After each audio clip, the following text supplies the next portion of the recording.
Great day, great day. Come on in the room. Come on in the room. Welcome, welcome, welcome.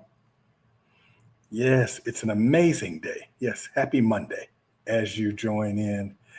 As you join us this evening, please like and share and tag someone, invite them. This is a very intentional day for today. So, welcome. Welcome to you all. And thank you for tuning in from now, both Facebook, LinkedIn, as well as now YouTube Live. So, we are excited to add yet another platform to be able to share this message with you. So, excited to be able to do this today. And again, as you come in, let us know how you are arriving today. Are we excited? Are we curious? Are we settling in and just committed to growth and learning? And then also let us know where you might be joining us from. So, any part of the globe that you are joining us from, just drop that also in the chat. And don't forget to like and share. And in the spirit of getting started on time, as you know, I am committed to welcome to our weekly Mindset Matters webinar. And I am excited to be able to go on this brief journey with you again today and this evening. And tonight, we are going to be grounding ourselves in something real and something that I believe is relevant and something that I believe is necessary, because sometimes, and some things that impact our everyday life, which in this case is the mindset of wellness. Yes, we're going to talk about the mindset of mental wellness, because I believe it's the foundation of what I talk about and what we live by. So it's not just physical health and not just self-care trends, but actually mental health is what I call a daily leadership responsibility. And in honor of this month, which is Mental Health Awareness Month, I wanted to just start out the gate, just challenging each and every one of you who are listening in. Because for me, awareness is not enough. It's not enough just to be aware of it. It's more, it's much more deeper. And it's something that, oftentimes we move from day to day, but we find ourselves still stuck. And you can know that you are overwhelmed and actually still avoid doing something about it. Okay. So wellness is not awareness, it's ownership. And ownership allows us to take action when we have that mindset of ownership, which we talked about in the past. Okay. So I want to start this segment out with really just talking about, hey, when we hear this word wellness and we hear this word mental wellness, what is wellness and what does it really mean? Okay. So wellness in and of itself is not absence of stress. It's not absence of, it may mean that, it's not necessarily that we don't feel good all the time.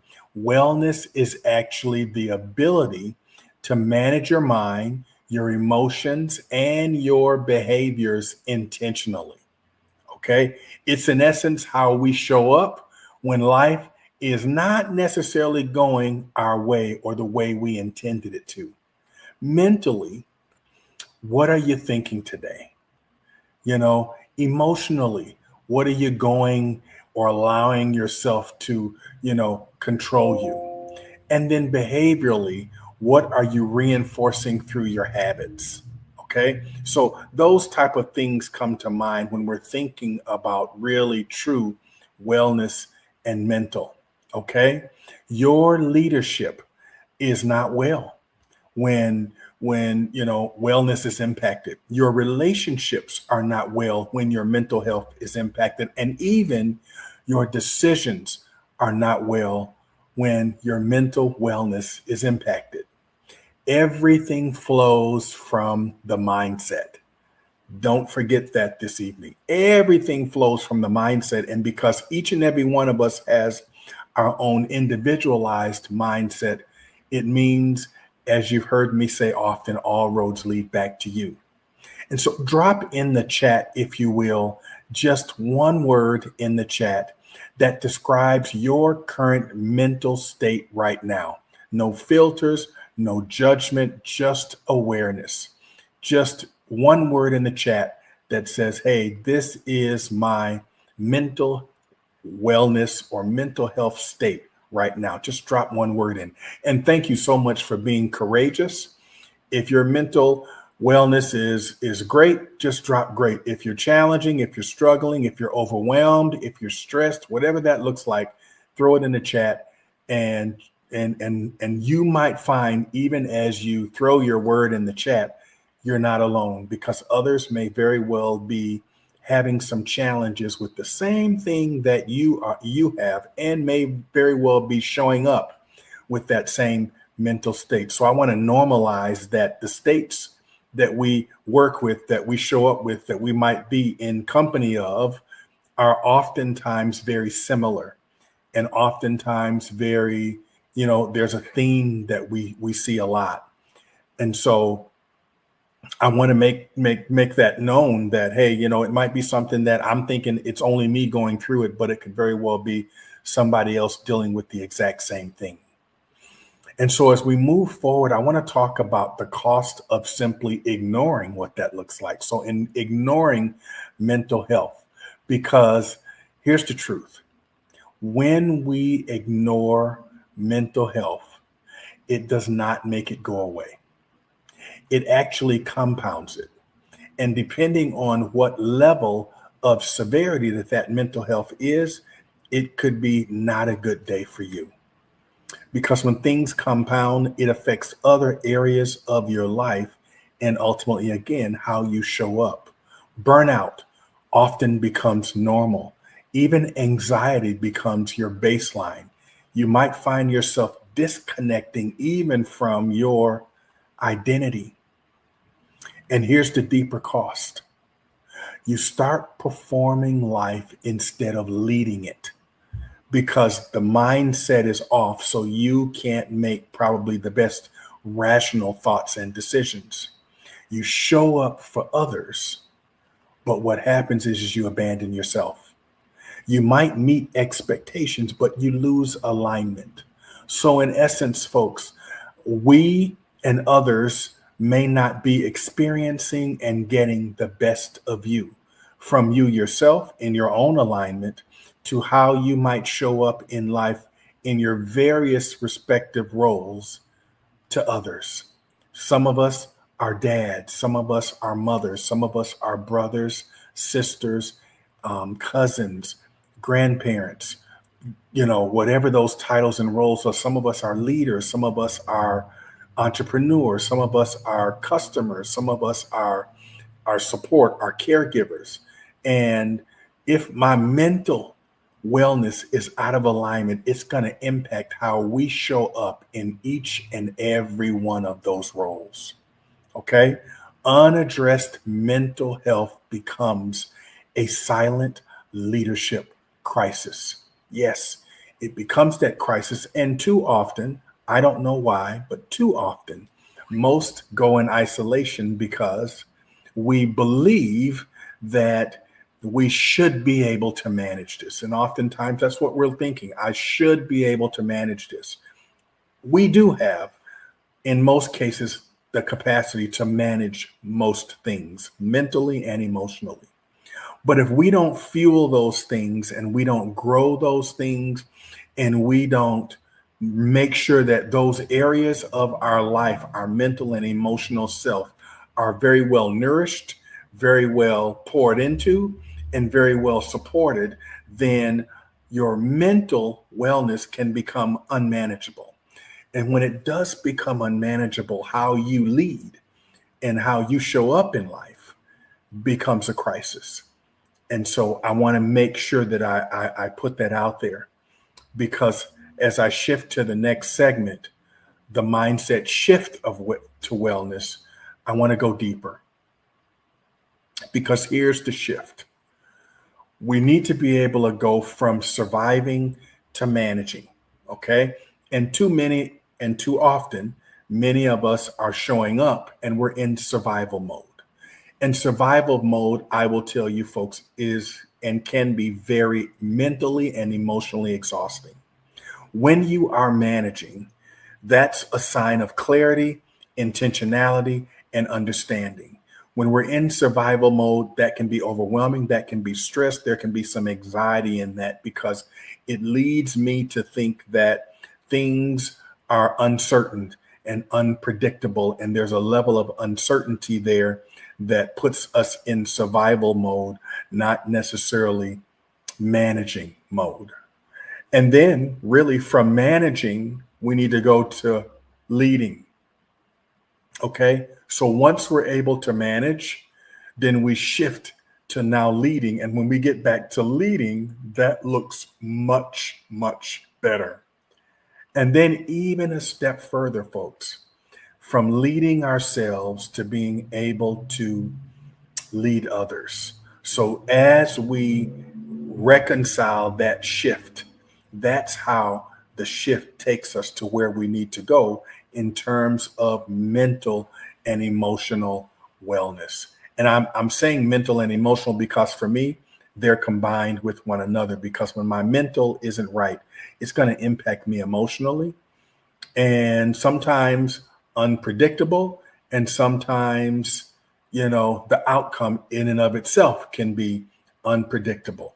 And so, having worked as a therapist in particularly dealing with substance use and dual diagnosis, which brings in all other mental health um, diagnosis into place, and mental health, challenges, I have seen firsthand what that can look like when it is unmanaged.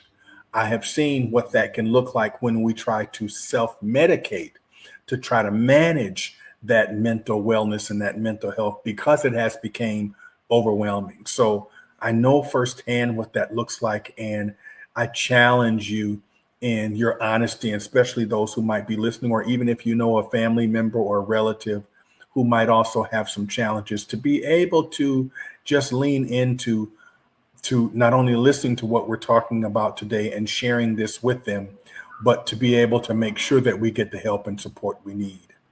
Because wellness is self-leadership. And that means that you take responsibility for your mental patterns. Okay. And ideally, before it gets out of hand. Okay. You challenge thoughts that don't serve you. You create that space for restoration without guilt. You don't wait until you break. You build the systems so that you do not. Okay. So I want to really intentionally put that out there, because if you know and you're honest with yourself that there may very well be some challenges and something feels unmanageable or something feels off, especially as you know yourself better than anyone else does. And in observation, folks, you might see someone that's in your circle, a family member, loved one, or friend, that something seems off from their normal self.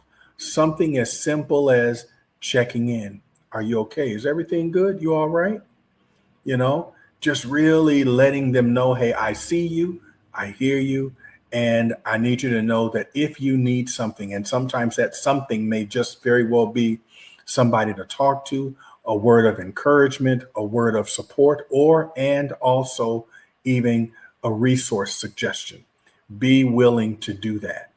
Okay. So I'm going to challenge you again in the chat, and I just want everybody to be honest. Which one do you struggle with the most? And I'm going to give you these answers in numbered order, and you just tell us which one it is. So which one of these do you struggle with the most? Number one, do you struggle with just shutting down when that mental wellness becomes unmanageable? Do you struggle with asking for help? Do you struggle with managing negative thoughts? And number four, do you struggle with setting boundaries? Okay. And just drop one, two, three, or four in the chat. And again, thank you all for your engagement this evening, because this really matters and it helps, believe it or not, to support others who might be just listening in, because I want us to see oftentimes when we think it's just a our issue thing, others share the same sentiment. Okay.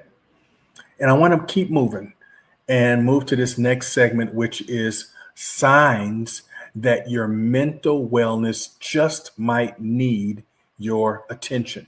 Because sometimes, we think we got it, but we may not. Okay. And this, as I throw these out, these are things I want us to look for in ourselves, but also look for them in your family, friends, and loved ones. And it doesn't necessarily have to mean the sky is falling, but I will offer to you that if you're seeing these type of indicators, if you will, check in.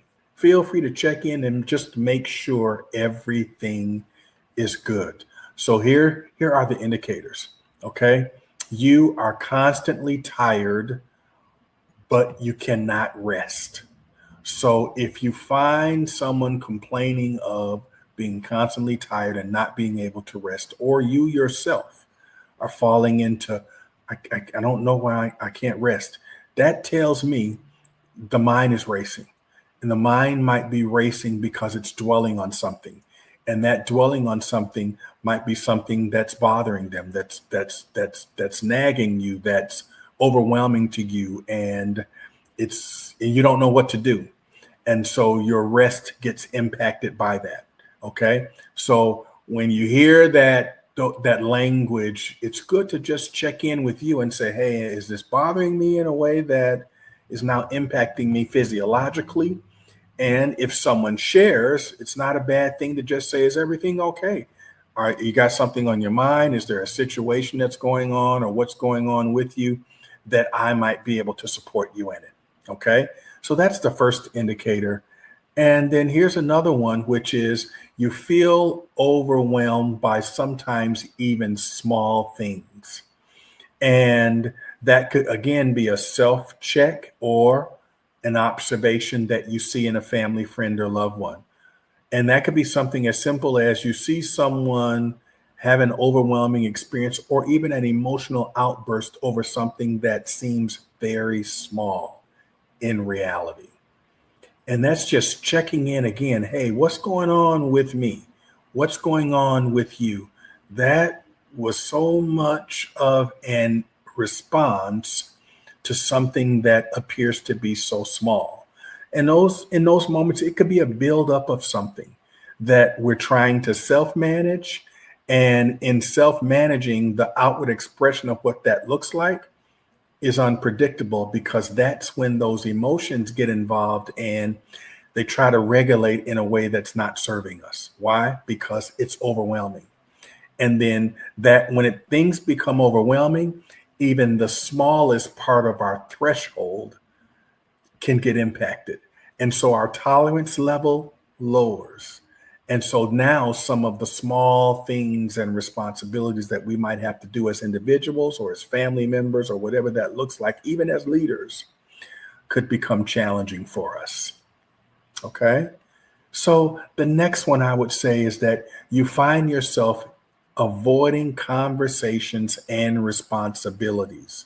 So we start having calls come through, but we're ignoring them. We start to not take care of some of the day-to-day things that we know we need to be accountable for. And that I call the start of becoming isolated. And again, it's an observation that you have with yourself, but it can also be an observation that you see in others. Not always a challenge or not always a underlining issue, but it's behavior that we're looking at. And it's not a bad thing, as I stated earlier, to check in and just make sure that we are well. Okay. And so really think about if I'm finding myself, hey, why do I not want to have this conversation? Or why am I avoiding responding to that email? Why am I not taking some accountability for some of the things that I normally do on a day-to-day basis? And I'll tell you this on a deeper level is with that isolation could be someone completely turning their phone off. And with those responsibilities, it could be something as simple as you stop, eating on a regular nutrition on a regular basis. You're not eating like you should. Some days you don't have an appetite. Those are responsibilities for you and for yourself that we go lacking, or we observe that in someone else. You're not eating. Why? Or we let our grooming start to go. We let our hygiene start to go. Some of those simple things that are obvious things, but sometimes going unnoticed. So when we start to avoid those things and or they seemingly start to seem like they don't matter, there may very well be a deeper or underlying situation going on. Okay. The other one is that you stay busy to avoid dealing with yourself.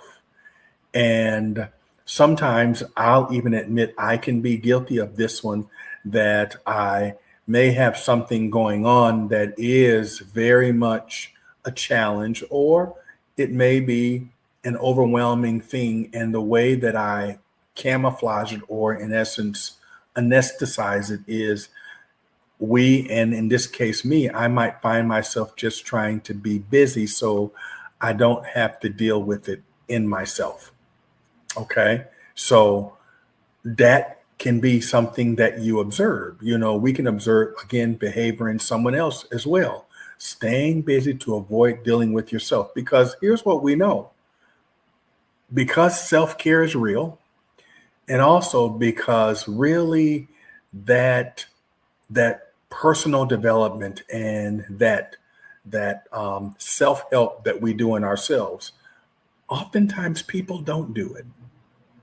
And you have to be so in tune to you and intentionally in tune to you in order to really appreciate and love yourself. What I have found in this work that I do is that everyone doesn't love themselves. Everyone doesn't appreciate themselves. Everyone doesn't value themselves. And more importantly, because of that, you've got a lot of people, and I would go on the limb and tell you millions of people don't like to deal with themselves because they don't like them. They don't like themselves. They don't like the work that they need to do within themselves, and they avoid it. They do other things rather than doing their own inner work. And they look for a lot of external things to camouflage and to cover up the moments when they themselves have to do some work in them. And so that could be an observation you see in yourself, or again, an observation you see in someone else. The next one is that you feel disconnected even when you're around people. And in those moments, that just tells me the distraction is real. The distraction has become bigger than I had anticipated. The distraction may very well even be overwhelming, that I could be present amongst family, friends, and loved ones, an event, or even a learning environment, but yet I'm disconnected. Why? Because the focus is on what that is. The focus is on something that may very well be bothering me mentally and emotionally. Okay. And so as you think about these folks, and you think about these situations or observations, I want to just first and foremost say that none of these that I just mentioned are weaknesses. They are just signals. They are just observations and things to keep an eye on. Okay. Because your mind is asking for support in silence sometimes when you see these in observation. And you have to notice it enough and notice yourself enough to say, I either need to take action or get around folks and people that support me, who know me in a way that sometimes I may not be in alignment or even aware to see it in myself, or I do know it, but I'm avoiding it and also avoiding to be able to do the work.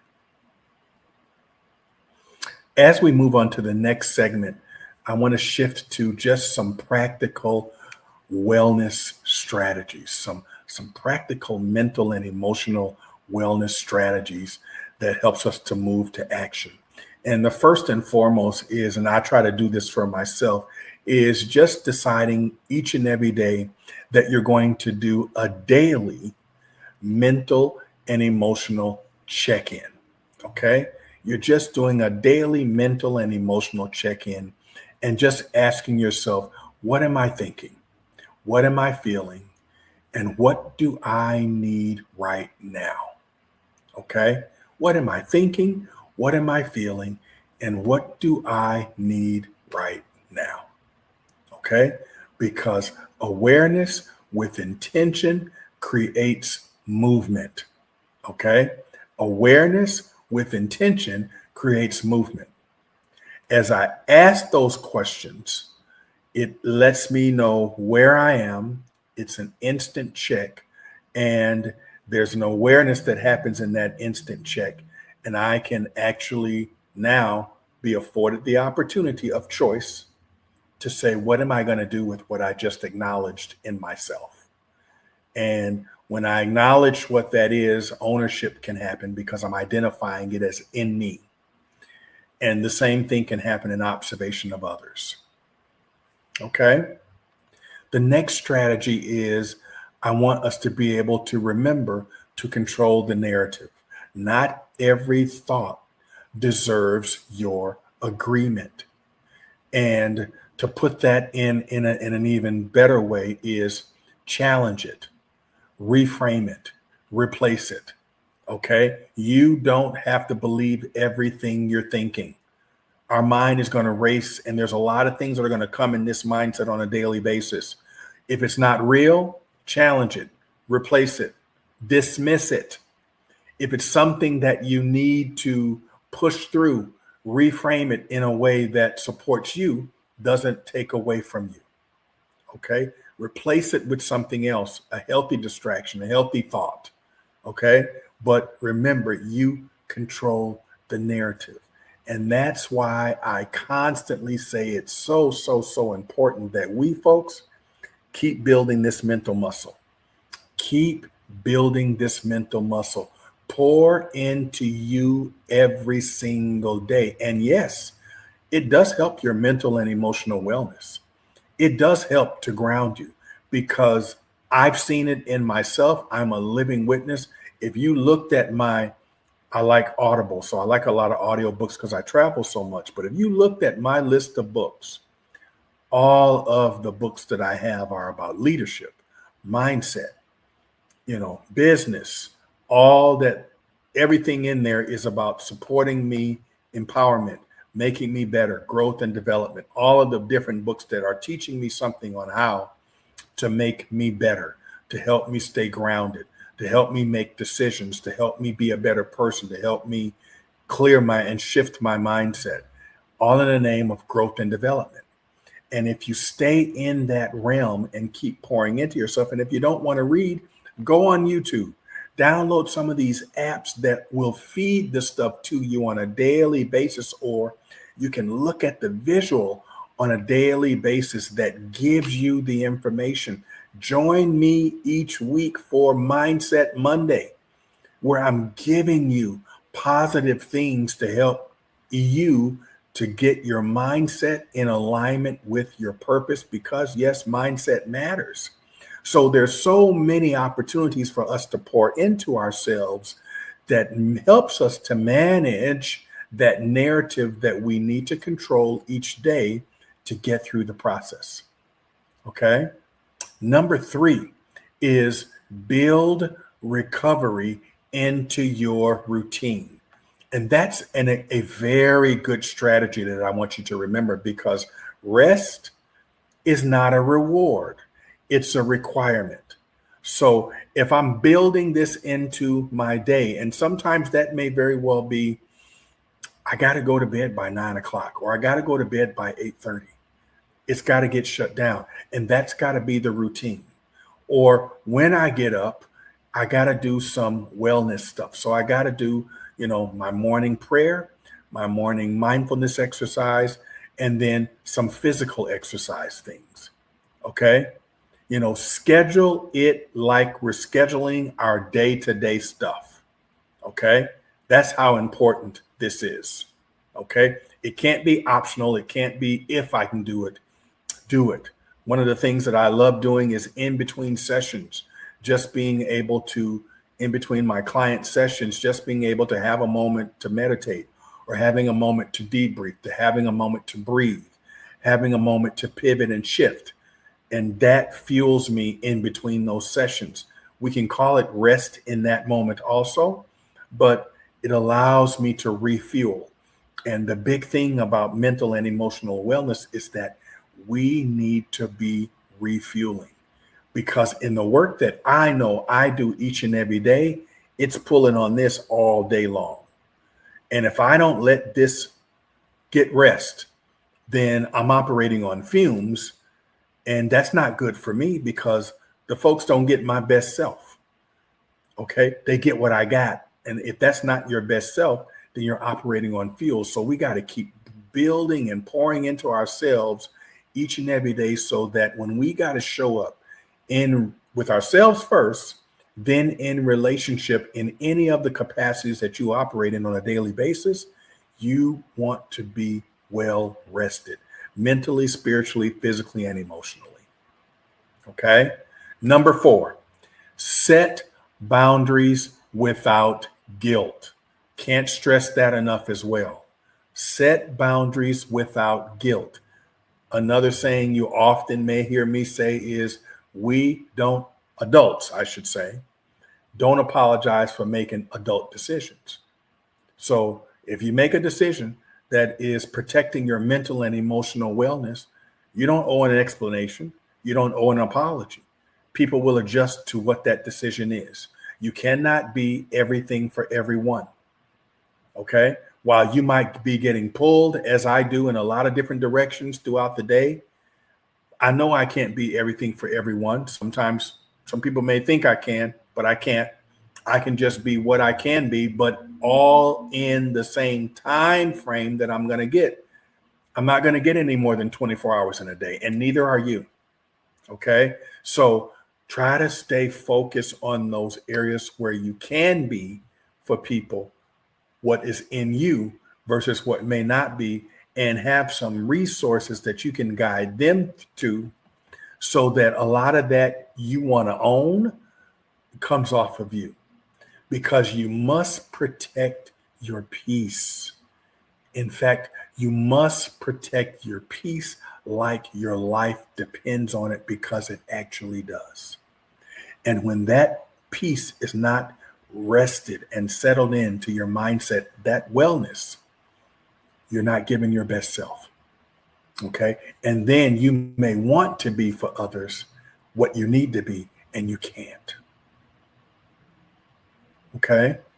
And so I want you to think about that. The next one here is seek support. I can't stress that enough. Sometimes mama can't help you. Sometimes dad can't help you. Sister, brother can't help you. Husband, wife can't help you.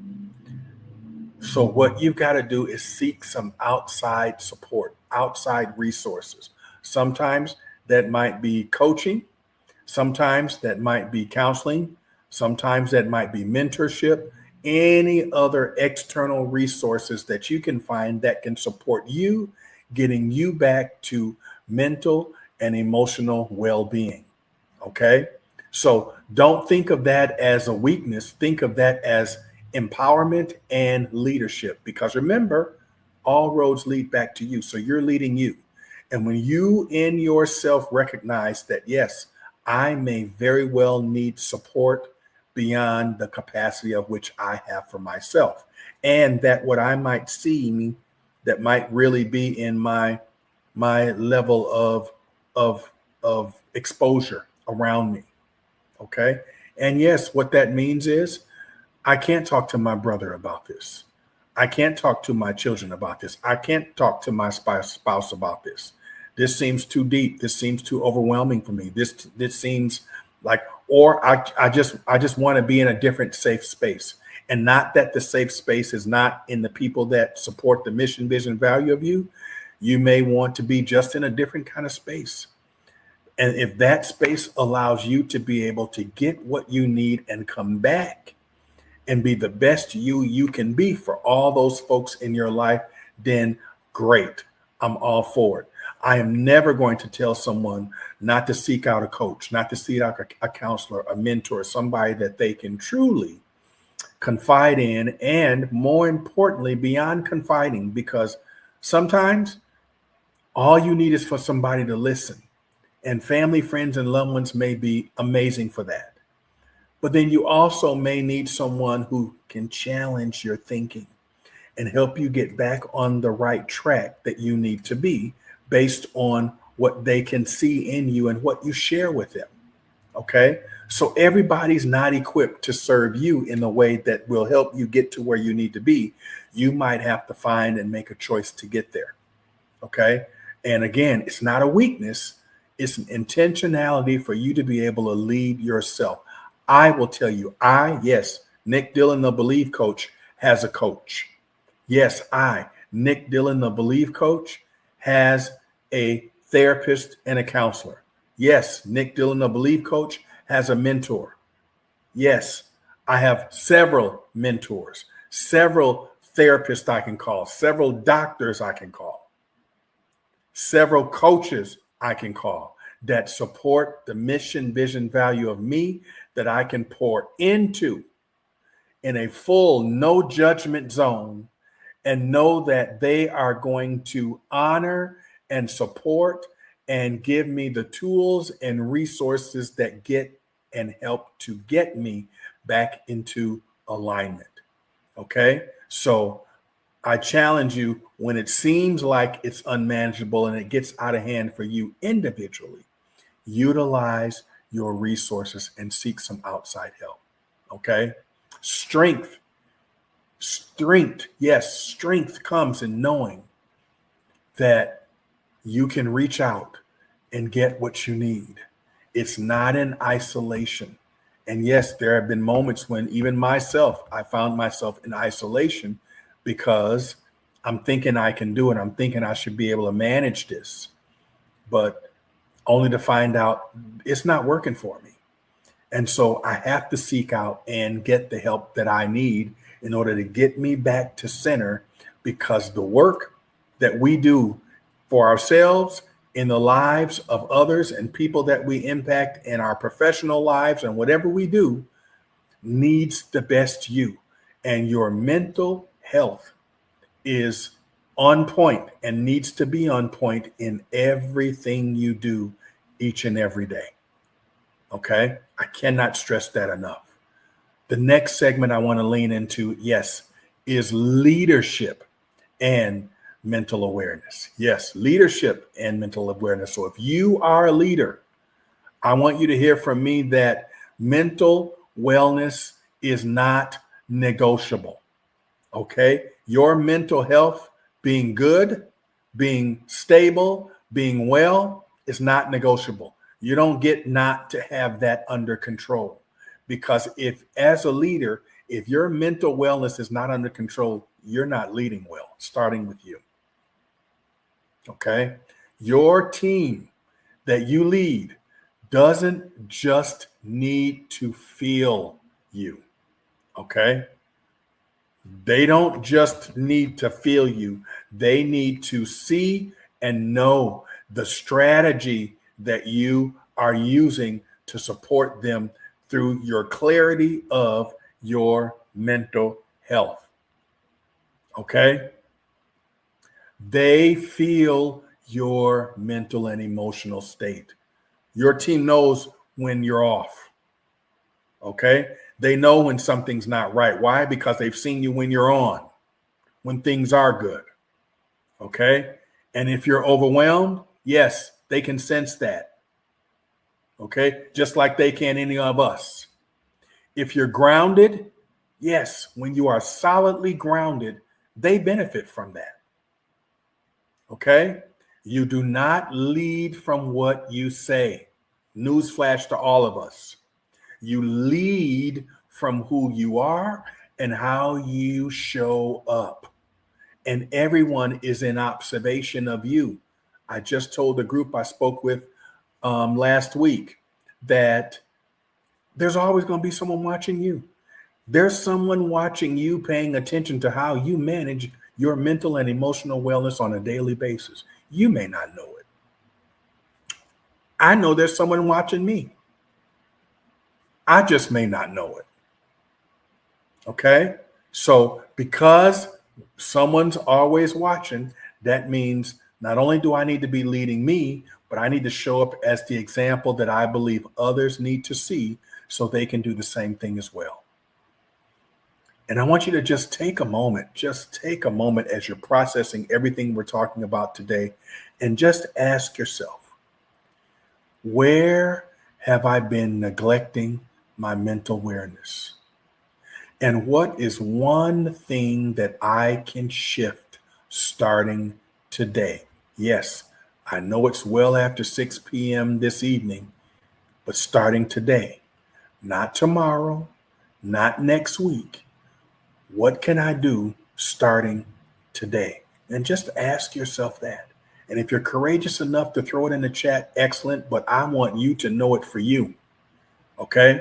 So that you yourself can own it. And sometimes putting it out there on paper or putting it out there so the world can see is a way for accountability for us. So kudos to you who are courageous enough to just throw it in the chat. But ask yourself that question: what can I do right now, today, that helps to shift this thing for me? Okay? So as I close for you this evening, I want you to just know that here's the truth that I want to leave you with. Your mental health is not separate from anything else you got going on in life. It's not separate from your success. It's not separate from your relationships. It's not separate from your business. It's not separate from you. It is the foundation of who you are. It's the foundation of who you are. You can't build anything long term with a depleted mindset and mental health. Okay? You can't do it. And the moment I'm going to tell you is right now. Okay? The moment is right now.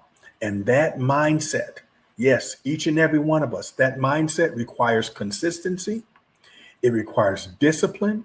It requires ownership, and it requires accountability. So I challenge each and every one of you to commit to at least one mental wellness practice this week. Share this message with someone who you believe needs it. Tag them so they can go back and hear the replay if they're not listening right now. And for those of you, yes, if you find that mental and emotional wellness is sometimes a challenge for you, as you see the scroll on the bottom of the screen and the QR code up top, click on it. Let's sign up for a discovery call. I am certainly open to going deeper with you. And you always hear me say each week, I would love to be an accountability partner for you and support you to wellness in this regard. And if I can't help you myself, I am further committed to referring you to someone who definitely can. Okay? Because that's how big this is for me. Okay? So the resources are out there for you. And I am challenging each and every one of you to take action and just day to day do that mental and emotional awareness check-in. Because I don't think any one of us, certainly those who are tuning in, or if you hear this on the playback, none of us have to navigate life, or certainly this, alone by ourselves. Okay? So remember, as you hear me sometimes say, this is a mindset game. Pour into this. pour into this daily. Check. It's the foundation of how you're going to be and who you're going to show up. And again, thank you all for your courageous engagement this evening, for your tuning in, for your week after week support of this webinar, this weekly webinar. And yes, let's celebrate Mental Health Awareness Month in the month of May. Yes, we're in May, folks, and I love it. The year is just progressing along. And remember, yes, you got this. Check in on a daily basis. Be blessed. Have an amazing rest of your evening and week. Take care.